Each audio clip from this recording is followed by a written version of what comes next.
In today's video, I'm going to show you how to create an online registration form using Google Forms.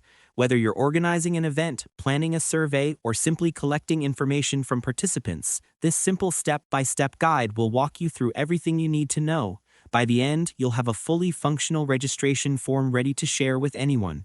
First, open your web browser and go to google.com. Once you're there, look at the top right corner and click on the small grid of 9 dots. That's the Google Apps menu. Make sure to follow along carefully so you don't miss any details. From this menu, select Forms. If you don't see it right away, scroll down or use the search option to locate it. Next, click on Blank Form to start from scratch. This gives you complete creative control over your registration form so it fits your specific needs perfectly. Once your blank form opens, click on the placeholder title at the top and type in the name of your event, survey, or registration purpose. Adding details like the event date or context can help respondents understand exactly what they're signing up for. To make the process smoother, here are a few quick tips. Make sure you plan out the basic information you want to collect, like names and email addresses, before adding questions. Doing this beforehand can save you time and help prevent missing key information.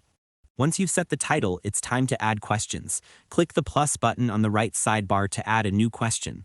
By default, it will be set to multiple choice, but for text-based answers like first name, last name, or email, switch the question type to short answer using the drop-down menu. If you want to include other questions like gender, add another question, select multiple choice, and type in the options you'd like to provide, for example, male, female, non-binary, or other categories that fit your needs. After you've added your essential questions, your form is ready for basic use. You can also explore other features like customizing themes, adding sections for more detailed forms, or linking responses to Google Sheets to easily analyze your data. This way, your registration process is not only professional, but also efficient and organized. And that's all there is to it. By following these simple steps, you'll be able to create an online registration form using Google Forms easily and efficiently. Thanks for watching, and I hope you found this tutorial helpful. If this helped you out, feel free to share it with others who might need an easy way to collect registrations. Why not make someone's day easier?